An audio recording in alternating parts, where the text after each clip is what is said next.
మొత్తానికి ఓటీ కాంప్లెక్స్లోకి నేను వచ్చిన. వసుంధర మేడంని కలవాలి అంటే ఇక్కడ కొన్ని రిస్ట్రిక్షన్స్ ఉన్నాయన్నమాట. సో ఆ రిస్ట్రిక్షన్స్ ఏంటి అంటే నేను అట్లా లోపలికి పోయి బయటకు వచ్చిన తర్వాత మీకే అర్థమవుతుంది అనమాట. ఎందుకంటే ఇదంతా కూడా హైలీ సెక్యూర్తో పాటు చాలా క్లీన్ అండ్ హైజీనిక్కి మోర్ ప్రిఫరెన్స్ ఇస్తారు. ఎందుకంటే మ్యాక్సిమం ఇక్కడ అంతా కూడా సర్జరీస్ అయ్యే సెషన్స్. సో అదేంటిది అనేది నేను వచ్చి చెప్తాను మీకు. జస్ట్ ఒక్క 2 minutes వెయిట్ చేయండి.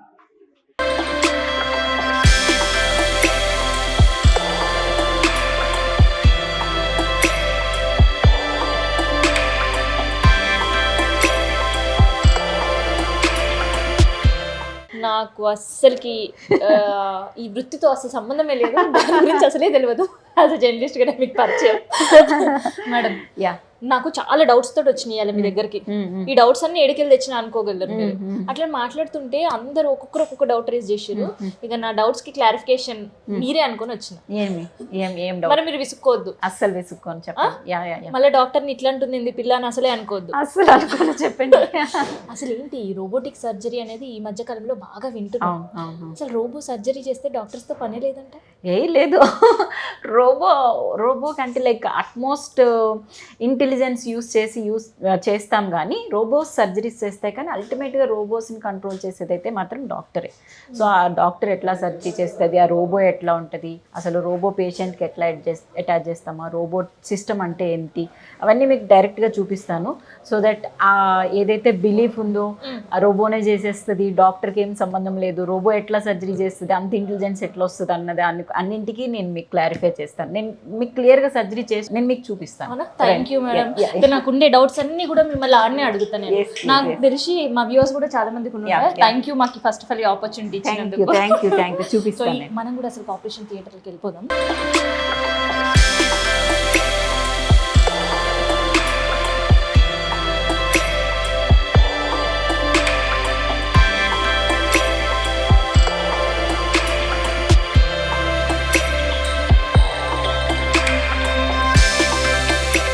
సో ఇక్కడ రెగ్యులర్ గా జరుగుతుంటాయా మేడం? ఇక్కడైతే రోబో ఎప్పుడు ఇంకా ఇది రోబో థియేటర్. థియేటరే సపరేట్ ఉంటుంది. రోబోకి స్లాటింగ్ సిస్టమ్స్ ఉంటాయి. అంటే లైక్ ఎవరు బుక్ చేస్తే వాళ్ళు స్లాట్ లో వెళ్ళాలన్నమాట. ఓకే, అంటే డిమాండ్ ఉన్నప్పుడే స్లాటింగ్ అనేది పెడుతుంటారని అర్థమైంది నాకు. అంతేనా? అంతే. సో ఇన్ జనరల్ గా రోబోటిక్ సర్జరీ అసలు ఎందుకు సజెస్ట్ చేస్తుంటారు పేషెంట్స్ కి? యాక్చువల్లీ రోబోటిక్ సర్జరీ అయితే కనుక laparoscopy, robotic surgery a kind of same surgeries. లాప్రోస్కోపీలో, రోబోటిక్ సర్జరీలో చిన్న హోల్స్ ఇక్కడ పెడతా ఉంటాం. 3 to 4 holes, it depends on the need. కాకపోతే లాప్రోస్కోపిక్ సర్జరీలో సర్జరీ అంతా అయిపోతే బాగానే ఉంటుంది. కానీ ఒక్కొక్కసారి సర్జరీ చేస్తున్నప్పుడు మనకి యాక్సెస్ కొన్నింటికి దొరకదు. చాలా కొంచెం కాంప్లికేటెడ్ సర్జరీస్ ఉంటాయి. ఎస్పెషల్లీ ఎండోమెట్రోసిస్ అని, పెద్ద ఫైబ్రాయిడ్స్ అని, లేకపోతే ట్యూబల్ రీకనలైజేషన్స్ అని, అండ్ హిస్ట్రోపెక్సిస్ అంటే యూట్రస్ కింద జారిపోతుంది ప్రొలాప్స్, అది తీయించుకోవడం ఇష్టం లేని వాళ్ళకి పెక్సిస్ అని, అండ్ తర్వాత యూట్రస్ సర్జరీ అయిపోయిన తర్వాత కూడా మిగిలిన పార్ట్ వాల్ట్ అని అంటారు. వాల్ట్ ఒక్కొక్కసారి ఏజ్ రిలేటెడ్ ప్రొలాప్స్ వస్తుంది, వాటికి ఫిక్స్ చేయటం కానీ, అండ్ తర్వాత రీకెనలైజేషన్ అంటే ఫ్యామిలీ ప్లానింగ్ సర్జరీ అయిపోయిన తర్వాత రివర్సల్ సర్జరీస్ చేస్తాం. ఇవి రీకెనలైజేషన్ సర్జరీస్. అండ్ ఎక్కువైతే 2 ప్రొసీజర్స్కి ఎక్కువ చేస్తాం robo. 1 uterus removal surgery, 2 endometriosis, and 3 myomectomy surgeries. Myomectomy అంటే ఫైబ్రాయిడ్ తీసే సర్జరీ. ఈ అన్ని సర్జరీస్లో బేసికల్గా అడ్వాంటేజ్ ఏంటంటే లాప్రోస్కోపీలో ఫీల్డ్ ఆఫ్ విజన్, మనకి కెమెరా ఇలా ఉందంటే ఇట్లా మాత్రమే కనిపిస్తుంది. రోబోలో ఈ కెమెరా ఇది ఇట్లా రొటేట్ అవుతూ ఉంటుంది చూసారా, ఇంత ఈజీగా అన్న మూమెంట్స్, డాకింగ్స్, ఆర్మ్స్ అంత కంఫర్టబుల్గా ఇట్లా front and back depth 360 degrees rotate అవుతూ ఉంటాయి. అంత రొటేషన్ ఏంటంటే మనకి ఒక స్ట్రక్చర్ని ఇట్లా చూడాల్సి వచ్చినప్పుడు లాప్రోస్కోపీలో ఇట్లా వెళ్ళగలుగుతాం. హ్యూమన్ ఐ రోబోలో అయితే ఇలా కూడా వెళ్ళొచ్చు, ఇలా కూడా వెళ్ళొచ్చు, ఇట్లా కూడా వెళ్ళొచ్చు. సో ఇది చూస్తే కనుక ఐ కమ్ ఎక్స్ప్లెయిన్. ఇది యాక్చువల్గా ఇది రోబో. దీన్ని రోబో స్టెమ్ అని అంటారు. ఇది 4th generation అడ్వాన్స్డ్ రోబో. ఇది XI డావిన్సీ సిస్టమ్. ఇది డావిన్సీ సిస్టమ్ లో 4th generation XI సిస్టమ్. దీనికి 4 arms ఉంటాయి, 1 2 3 4. సో మేమేంటంటే ఓన్లీ 3 ఆర్మ్స్ మాత్రమే యూస్ చేస్తాం. అంటే పేషెంట్కి 3 పోర్ట్స్ మాత్రం, 3 చిన్న చిన్న హోల్స్ 0.5 అంటే 1 సెంటీమీటర్ కన్నా హాఫ్, 1 సెంటీమీటర్ హాఫ్ అంటే చిన్నది 0.5 హోల్స్. ఓకే. ఆ 3 హోల్స్ మాత్రమే పెడతాం. ఆ 3 హోల్స్ తోనే ఈ లోపల నుంచి ఈ ఈ వీటిని ఆర్మ్స్ అంటారు. First arm, second arm, third arm. Okay. ఇది కెమెరా, దీనికి కెమెరా పెట్టి పంపిస్తాం. దీనికి 2 ఇన్స్ట్రుమెంట్స్ పెడతాం. ఓకే. ఇవి డ్రేప్స్ అంటారు. ఈ షీట్స్ డ్రేప్స్. ఓకే. ఈ డ్రేప్స్ అనేవి స్టెరిలిటీ కోసం అనమాట. పేషెంట్ ని రోబో టచ్ చేస్తుంది కాబట్టి రోబో నుంచి ఏ ఇన్ఫెక్షన్ పేషెంట్ ట్రాన్స్మిట్ కాకుండా ఈ ఒక్కొక్క ఈ షీట్ చాలా కాస్ట్ యాక్చువల్ గా చెప్పాలంటే. ఎందుకంటే ఇన్ఫెక్షన్ కి అంటే ఇన్ జనరల్ గా నేను అట్లా షీట్ వేసి ప్లాస్టిక్ షీట్ ఏం కాదు, అంటే చూడడానికి అనిపిస్తుంది మాకు. కోసం 20,000 ఒక్కొక్క షీట్. షీట్ ఈ కనిపించే కవర్ లాంటి షీట్ ఒక 20,000 ఉంటుంది. అండ్ దట్ అవి సెన్సర్ బేస్డ్ అన్నమాట. ఒక పేషెంట్ కి పెట్టిన షీట్ ఇంకొక పేషెంట్ కి పెట్టడానికి సెన్సర్ ఒప్పుకోదు. ఓకే. మళ్ళీ మార్చేయడం వేస్తుంది. మనం ప్రతిదీ కూడా సిస్టమ్ ఫీడ్ ఉంటది. ఓకే. ఆ సిస్టమ్ లో ఈ సెన్సర్ ఆ పేషెంట్ కి లోడ్ అయిపోయి ఉంటది కాబట్టి నెక్స్ట్ పేషెంట్ పెట్టేటప్పుడు నెక్స్ట్ పేషెంట్ నేమ్ ఫీడ్ చేసినాక ఈ షీట్ పెడితే యాక్సెప్ట్ చేయదు. ఓహో. పేషెంట్ కి మార్చాల్సి వస్తుంది. అంత సేఫ్టీ కన్సర్న్స్ ఉంటాయి. సో ఇక్కడ ఏంటంటే ఈ రోబోని ఇప్పుడు ఏం చేస్తామంటే ఈ రోబోని పేషెంట్ కి అటాచ్ చేస్తాం. ఓకే. సో అది మేము లైవ్ లో చూడొచ్చు, మీకు చూపిస్తాం. ఇది డాకింగ్ అంటారు. ఓకే. డాకింగ్ పేషెంట్ ని రోబోకి అటాచ్ చేస్తాం. Now you can see that. So ఒకసారి చూద్దాం.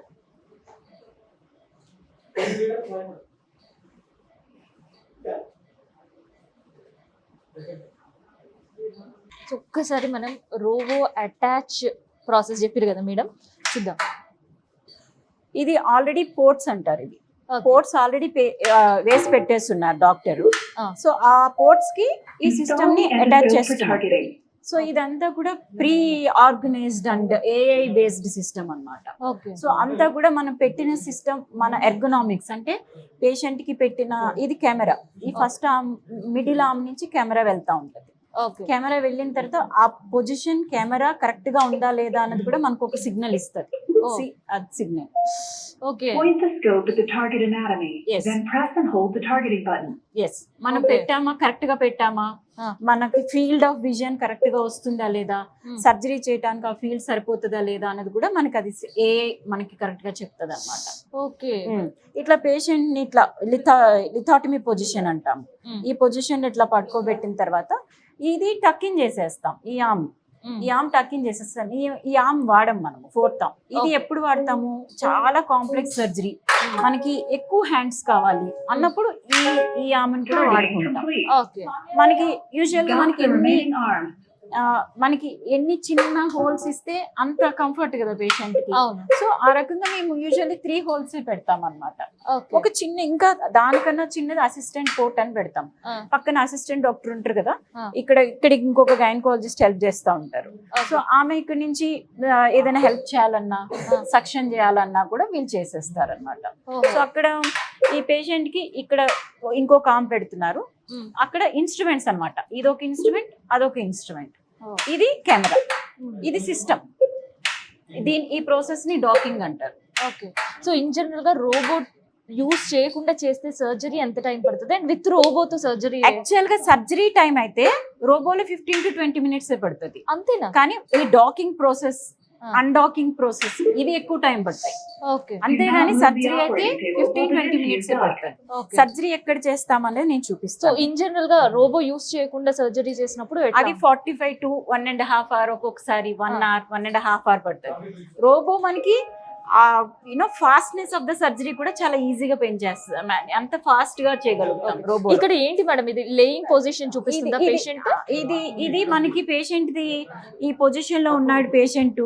మీరు మీ టార్గెట్ ఇట్లా పెట్టారు, మీ టార్గెట్ ఆర్గాన్ ఇది, దీనికి ఈ డాకింగ్ కరెక్ట్ గా సరిపోయింది అనేది మనకి సిగ్నల్స్ ఇస్తా ఉంటది అనమాట. ఓహో. సో మనం ఏమైనా తప్పు చేస్తే ఇక్కడ మనకి నోటిఫికేషన్స్ వస్తా ఉంటాయి. ఓకే. మీరు అలర్ట్ అండ్ నోటిఫికేషన్స్ ఇస్తా ఉంటారు. సో ఇప్పుడు మేము చేసేది ఏంటంటే ఇది కన్సోల్ అంటారు. ఇది కన్సోల్ అంటే ఇక్కడ డాక్టర్ కూర్చుంటారు. చాలా మంది అడుగుతారు కదా, ఇప్పుడు రోబో సర్జన్ చేస్తుంటది, డాక్టర్ డాక్టర్ ఏం ఏం చేస్తారు? చేస్తుంటారు? సో డాక్టర్ కి పని ఇక్కడ ఉంటది అనమాట. ఓకే, ఇది ఇది actually- జనరల్ గా అర్థమయ్యేది ఏంటంటే రోబో సర్జరీ చేస్తుంది కాబట్టి అక్కడ డాక్టర్ ఉండాల్సిన పని లేదని, కానీ డాక్టర్ 100% ఉండాల్సిందే అనేది ఇప్పుడు అర్థమైంది. డాక్టర్ లేకపోతే రోబోకి ఇన్స్ట్రక్షన్స్ ఏం ఉండవు, అండ్ డాక్టర్ ఇక్కడ కూర్చుంటారు. ఇది కన్సోల్ చైర్ అన్నమాట. ఓకే, సో కన్సోల్ చైర్ లో ఇక్కడ 2 కెమెరాస్, ఐ మీన్ లెన్సెస్ ఉంటాయి. అవును, 2 lenses two lenses ఉన్నాయి కదా, ఒక్కసారి ఇందులో- ఈ విజువల్ చూపించడానికి చూడు. ఇక్కడ లెన్సెస్ ఉన్నాయి. అవును, ఈ లెన్సెస్ ఏంటంటే ఇది నా ఐ, ఇది కూడా సెన్సర్ బేస్డ్ అన్నమాట. ఓకే, సో ఇందులో ఇది కూడా సెన్సర్ బేస్డ్. ఎట్లా అంటే నా హెడ్ ఇందులో పెడితేనే యాక్టివేట్ అవుతుంది సిస్టమ్. ఓ, నేను నా హెడ్ ఇట్లా బయటకు తీసేస్తే సిస్టమ్ డియాక్టివేట్ అయిపోతుంది. ఓహో, ఇది నేను స్టార్ట్ చేయాలన్నా కూడా నా నేమ్ పెట్టి పాస్వర్డ్ పెట్టి చేస్తేనే యాక్టివేట్ అవుతుంది, ఓకే, లేదంటే ఇది యాక్టివేట్ కాదు. ఓ, ఇప్పుడు ఇది నాకు ఆల్రెడీ ప్రీ మెమరీ సెట్టింగ్స్ ఉంటాయి. అదే వేరే డాక్టర్ నాకన్నా హైట్ ఉన్నాడు, ఆయనకి తగ్గట్టుగా సిస్టమ్ ఆటోమేటిక్ గా సెట్ సెట్ అవుతుంది అనమాట. నాకు ఈ సిస్టమ్ ఇట్లానే వర్క్ అవుతుంది. ఓకే, వేరే డాక్టర్ కి ఆయనకి తగ్గట్టుగా Depends upon వాళ్ళ height మీద. అని. ఇది ఎర్గనామిక్స్ అంటారు. ఓకే, సో ఇప్పుడు ఏం చేస్తామంటే వీటిని జాకీస్ అంటారు. ఓకే, ఈ రెండింటిని జాకీస్. ఇవి ఫుట్ పెడల్స్ అన్నమాట. ఓకే, ఇవి ఫుట్ పెడల్స్. సో నేను సిస్టమ్ లో సర్జరీ అంతా వీటిని కంట్రోల్ చేస్తూ చేసుకుంటా ఉంటాను అనమాట. ఓకే, ఈ జాకీని నేను పట్టుకుంటే అక్కడ ఇన్స్ట్రుమెంట్, ఇక్కడ నేను ఇక్కడ పట్టుకుంటే అక్కడ ఇన్స్ట్రుమెంట్ టిష్యూని పట్టుకుంటుంది. ఓ, సో ఇక్కడ నేను ఏం చేస్తే అక్కడ ఆ రోబో మెషిన్ అక్కడ చేస్తుంది. అంటే మెయిన్ గా సర్జరీ చేసేది మీరే, కానీ అక్కడ అంతే. రోబో యాక్ట్ చేస్తుంది అంతే. రోబో యాక్ట్ చేస్తుంది అంతే. ఓకే, అంటే లైక్ ఇంకా నేను ఏం చేస్తున్నానో అది అక్కడ మిమిక్ చేస్తుంది అంతే. అంతేగాని కాపీ క్యాట్ రోబో మీకు. అంతే, it doesn't have its own intelligence. అది దాని ఓన్ ఇంటెలిజెన్స్ పెట్టి ఏం సర్జరీ చేయదు. ఓకే, నేనేం చేస్తున్నానో, నేను ఏమైతే చేస్తున్నానో దానికి అక్కడ మిమిక్ చేస్తూ ఉంటది అంతే. సో ఇప్పుడు మీరు చూస్తే కనుక ఇప్పుడు అక్కడ వాళ్ళు డాకింగ్ చేసేసారు. వాళ్ళు నాకు కనెక్షన్స్ పెట్టేసి ఓకే అంటే నేను ఇది స్టార్ట్ చేస్తాను. స్టార్ట్ చేసి విల్ గెట్ టు నో అది నేనేం చేస్తున్నానో అది అక్కడ ఏం చేస్తుంది అని. ఓకే, అయితే ఇక్కడ ఇంకొక డౌట్ మేడం, మీరు ఏం చేస్తారో రోబో అక్కడ యాక్ట్ చేస్తుంది జస్ట్ అంతే. సో అట్లాంటప్పుడు ఎందుకు రోబోస్ ని ఎక్కువ జనాలు రోబో సర్జరీ కోసం అడుగుతున్నారు? అంటే రికవరీ రేట్ ఎక్కువ ఉంటదన్నా? అంతే కదా. ఇప్పుడు యాక్సెస్ అనేది ఇప్పుడు ఎంత కాంప్లికేటెడ్ సర్జరీ అయినా కానీ చాలా ఈజీగా చేయగలుగుతాం కదా. ఓకే, సో ఓపెన్ సర్జరీకి కన్వర్షన్ రేట్ తక్కువ ఉంటది. ఓకే, ఓపెన్ సర్జరీ అయినప్పుడే ఎక్కువ ఫైనాన్షియల్ కావచ్చు, హెల్త్ కాంప్లికేషన్స్ కావచ్చు, రికవరీ కావచ్చు, ఇవన్నీ కూడా పేషెంట్ కి హెటిక్. అంతే, మనం 50,000 60,000 సేవ్ చేస్తాము. ఓకే, ఈ సర్జరీలకి ఎక్కువ కాస్ట్ అవుతుందని ఇంటి దగ్గర 3 months రెస్ట్ తీసుకుంటాము. ఈక్వల్ లాస్ కదా. దట్టు పెయిన్, విపరీతమైన పెయిన్, మనకి స్ట్రెస్, సైకలాజికల్ స్ట్రెస్, పక్కన వాళ్ళకి స్ట్రెస్, దానికన్నా ఇది ఈజీ కదా. ఓకే, సో అందుకనే robotics simple logics all these are. కాకపోతే కొన్ని సర్జరీస్ మాత్రం ఎస్పెషల్లీ గైనిక్ ఫీల్డ్ లో హిస్టెక్టమీస్ అనేది ఈ డేస్ లో అయితే నేనైతే in and out robotic surgeries చేస్తున్నాను ఈ మధ్య కాలంలో. అండ్ ఎండోమెట్రోసిస్ కి అయితే ఐ టెల్ యూ, ఎండోమెట్రోసిస్ కి ది బెస్ట్ సర్జరీ ఏదైనా ఉంది. ఎండోమెట్రోసిస్ అంటే అదే యూనో అదొక type of gynaecological problem women కి. యూట్రస్ లో సిస్టులు ఓవరీలో సిస్టులు పెరగటము, చాక్లెట్ సిస్ట్ అంటారు. చాక్లెట్ సిస్ట్ లాంటివి పెరగటము, అవి వెళ్ళి మొత్తం అన్ని ఇంటెస్టైన్స్ ని వాటన్నింటిని అతికిచ్చేయటము. అండ్ యూనో ఫెర్టిలిటీ ప్రాబ్లమ్స్ రావడము, సివియర్ పెయిన్ వస్తూ ఉంటది పీరియడ్స్ లో. పీరియడ్స్ అప్పుడు, పీరియడ్స్ తర్వాత అది చాలా పెయిన్ఫుల్ కండిషన్ అన్నమాట. దానికి సర్జరీ చేయడం కూడా చాలా కష్టం ఒక్కొక్కసారి. అలాంటి కాంప్లెక్స్ సర్జరీస్ కి రోబోటిక్ సర్జరీ బాగా హెల్ప్ చేస్తుంది. ఇన్ కేస్ ది రోబోటిక్ సర్జరీకి లాజిక్ వెరీ సింపుల్. మనకి సర్జరీ కంఫర్ట్ గా అవ్వాలి, మనకి రికవరీ బాగుండాలి, తక్కువ బ్లడ్ లాస్ ఉండాలి, ఫాస్ట్ రిజ్యూమ్ టు వర్క్ ఉండాలి అంటే రోబోటిక్ సర్జరీకి వెళ్ళి తీరాల్సిందే. అండ్ ల్యాబ్ లో కూడా ఇన్ కేస్ మనకి సిచ్యువేషన్స్ కంఫర్టబుల్ లేవు, నిజంగానే ఫైనాన్సెస్ బాగా ఇబ్బంది ఉన్నాయంటే అప్పుడు ల్యాబ్ డెఫినెట్ గా చూస్ చేసుకోవచ్చు, తప్పనేటాను. కానీ అందులో కూడా ఎక్స్పెక్టైజ్డ్ డాక్టర్ చేస్తే ఇంకా మంచిది. ఇప్పుడు మా డాక్టర్ అక్కడ గైనకాలజిస్ట్ డాక్టర్ సాయి చెప్పేస్తున్నారు రెస్డి అని. ఇప్పుడు చేస్తాం. ఇప్పుడు చూడండి, ఇప్పుడు ఏంటంటే సిస్టమ్ ని సెట్ చేస్తున్నాం అనమాట. సో ఇది ఇక్కడ నాకు మైక్ ఉంది. సో నేను ఇక్కడ ఏం మాట్లాడినా అక్కడ వాళ్ళకి వాయిస్ వినిపిస్తుంది, వాళ్ళు ఏం మాట్లాడినా నాకు ఇక్కడ వాయిస్ వినిపిస్తుంది. యా సో ఇప్పుడు జరుగుతున్న సర్జరీ ఏంటి మేడం? ఇది యూట్రస్ రిమూవల్ సర్జరీ. ఈమెకి మీరు చూస్తే కనుక ఆ పక్కన ఇంకొక కెమెరా ఉంది, అందులో చూడండి ఎన్ని ఫైబ్రాయిడ్స్ ఉన్నాయో. ఓకే. యూట్రస్ మొత్తం గడ్డలు గడ్డలు గడ్డలు. అబ్బబ్బా, ఆ పేషెంట్ ఎన్ని రోజుల నుంచి సఫర్ అయి ఉండొచ్చు మేడం? అదే కదా. లెఫ్ట్ ఆర్మ్ మనకి అక్కడ మానిటర్ లో ఏదైతే కనిపిస్తుంది కదా అదే ఆర్మ్ రోబోది. యాక్చువల్ గా అయితే ఇక్కడ డాక్టర్ ఎట్లయితే దాన్ని సజెస్ట్ చేస్తున్నారో సో హ్యాస్టీస్ అది అక్కడ వెళ్ళి అక్కడ యాక్ట్ చేస్తుంది అనమాట. మనం లైవ్ గా చూడొచ్చు రోబో సర్జరీ ఎట్లా ఉంటది అనేది. సో ఇప్పటికీ చాలా మందికి చాలా డౌట్స్ ఉంటాయి, నాకు తెలిసి ఆ డౌట్స్ అన్ని కూడా ఈ వీడియోలో మేడం మనకి క్లారిటీగా చెప్పారు. ఓకేనా? చూడు ఇన్స్ట్రక్షన్స్. ఓకే, సో స్టార్టింగ్ చూద్దాం.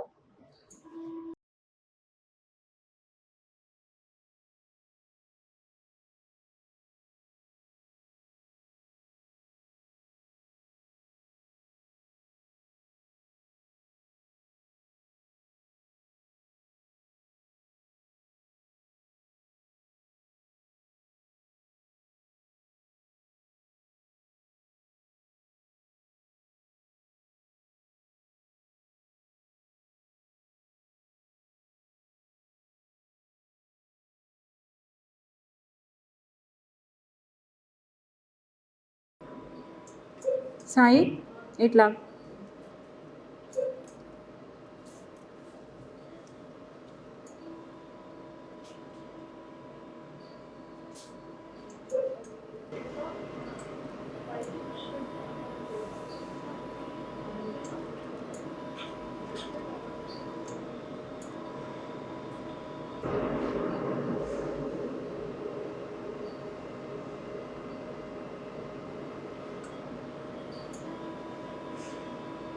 నేను ఇక్కడ ఇప్పటి వరకు చేస్తున్నాను కదా. విజువల్స్ లో చూసాము, కానీ అసలు ఏం జరుగుతుంది అనేది ఇప్పుడు మేడం ఇక్కడ నేను చేస్తున్నాను కదా, ఇక్కడ నేను ఏదైతే మూమెంట్ చేస్తానో మీరు అక్కడికి వెళ్ళి చూస్తే సేమ్ అదే మూమెంట్ అక్కడ ఆర్మ్స్ చేస్తూ ఉంటాయి, మీరు అక్కడికి వెళ్ళి చూడొచ్చు. డన్. సో మేడం ఏదైతే ఇప్పటి వరకు మనం ఫింగర్ మూమెంట్స్ చూసాం కదా, సో అదే హ్యాస్టీస్ మూమెంట్ రోబో కూడా పర్ఫామ్ చేస్తుంది అంటున్నారు. సో లైవ్ గా చూద్దాం మనం అసలుకి ఇవాళ నిజంగా రోబో పర్ఫార్మెన్స్ ఎట్లా ఉంటుంది, హ్యాస్టీస్ ఇన్స్ట్రక్షన్స్ ఫాలో అవుతుంటుందా లేదా అనేది మనకి ఇప్పుడు కనిపిస్తుంది.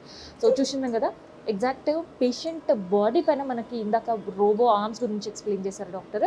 సో కొంచెం ముందుకి ఇన్ యా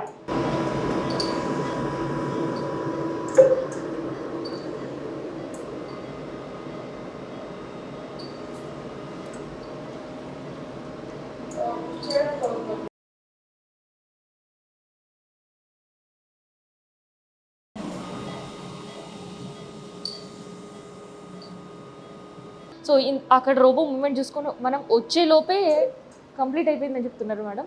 సరే ఇంత త్వరగా సో ఇదనమాట ఆపరేషన్ థియేటర్ మనం లైవ్గా రోబో సర్జరీ ఎట్లా చేస్తుంది చూసినాం కదా. ఇప్పటి వరకు రోబో సర్జరీ ఎట్లా చేస్తుంది అనే డౌట్స్ ఉండే వాళ్ళకి ఇది క్లియర్ అవడంతో పాటు అసలు రోబో సర్జరీస్ మనం ఎంతవరకు ఎంకరేజ్ చేయొచ్చు అండ్ రోబో సర్జరీస్ వల్ల మనకు ఉండే అడ్వాంటేజెస్ ఏంటి అనేది కూడా చెప్పారు. సో ఇదనమాట లైవ్గా మనం చూస్తున్న రోబో సర్జరీకి సంబంధించిన ఇన్ఫర్మేషన్.